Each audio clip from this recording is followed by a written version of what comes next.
Ladies and gentlemen, friends, today is Erev Shabbat, Parashat Matot Educational. I would like to share with you a thought. There's a Mishnah in Masechet Eduyot, second chapter, Mishnah 9. In the name of Rabbi Akiva, it says, Ha'av zocher laben, the father transmits the son, banoi, bakoach, u'ba'osher. He transmits to the son beauty, strength, wealth. Well, beauty and strength could be natural in the DNA. Wealth is whatever he has, he will give to his son. Ba'chochma, intelligence. Bashanim, years, maybe this is a good immune system. Ubemispar hadorot lefanav, literally, and the number of generations before him. What does it mean, the teaching of Rabbi Akiva? The father gives not only those physical appearances of strength, wealth, wisdom, longevity, etc., but mispar hadorot lefanav, the number of generations before him. That means the following, my friends. Children are not born in a historical vacuum. They're part of a legacy. They're part of earlier generations, not only of their families, but of the whole Klal Israel. They're part of the link in the long chain that starts all the way from Abraham through all the history of the Jewish people. And the challenge to parents and grandparents is to transmit that to the new generation. That secret of feeling united with the past generations. So the Mishnah says, not only these things you have to pass to your children, but also mispar hadorot lefanav, the number of generations before. It's not just teaching it, it's not just learning it, it's living it. It's passing the information to that for the new Jewish generations to feel a connection, a feeling of being a part of something much bigger than just our lives. By doing observance, by respecting the mitzvot, by doing the holidays that always have a connection, a historical connection, then a person is able to connect the new generation with the old.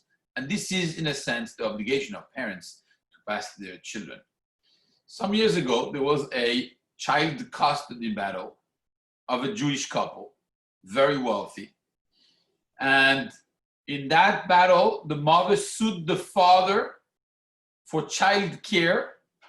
She was asking for $4,400 per day.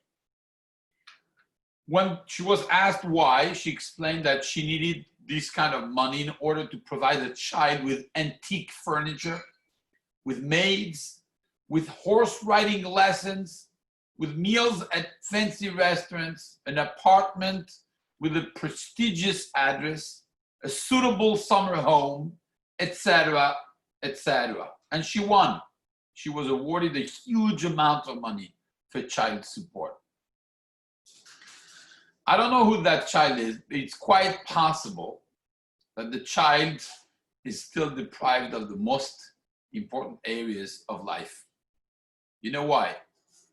Because money cannot buy a feeling of belonging, because money cannot buy a feeling of connection, of connectedness to a deep tradition, because money cannot buy a warm and loving relationship with the number of generations before, because money cannot buy proper moral values or anything ethics. The mother was worried about the child's horse riding lessons and fancy living conditions, but she did not focus on the education of the child, and not only in school, but much deeper rooted connection with our traditions. And all this is hinted in a very subtle way in this week's parasha. In this week's parasha, we read about Bnei Reuven and Bnei Gad, as we mentioned in last night's class, that were worried about the cattle. They didn't have where to put them in the land of Israel. It would be too tight, too small, and their wealth was so big that they needed a special land for that. So they said to Moshe Rabbeinu, would you please let us stay outside of Israel. And there's a back and forth, and we said different explanations regarding their request. But yet Moshe Rabbeinu, the Chidush is in Moshe Rabbeinu's response. After he asks them to commit to the security of their brethren inside Israel and to fight with them if necessity arises in any kind of security concern, Moshe Rabbeinu comes back to them, and at the conclusion of the argument,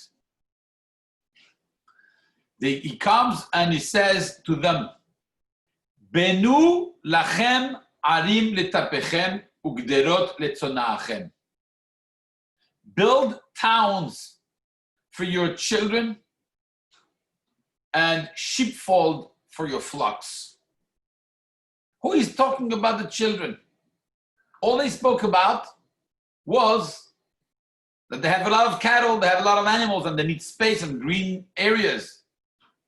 Moshe Rabbeinu took the opportunity of adding a few words.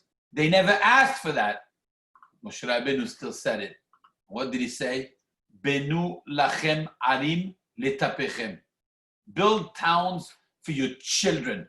The most important thing that you have to focus on is your children. Of course, arim letapechem is not only physical, it means a whole structure for your children.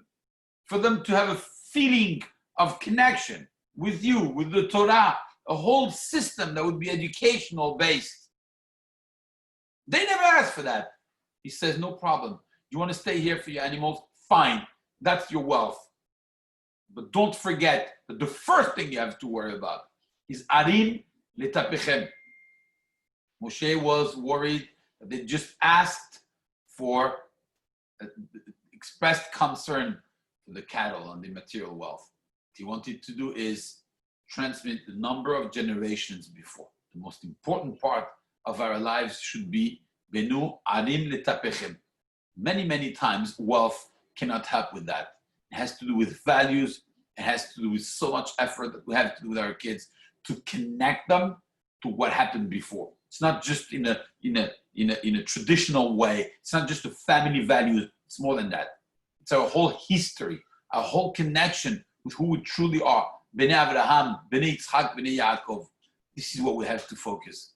And this doesn't get bought with wealth. This gets bought with tears, with sweat, and with blood when our focus primary is for our kids. Shabbat Shalom.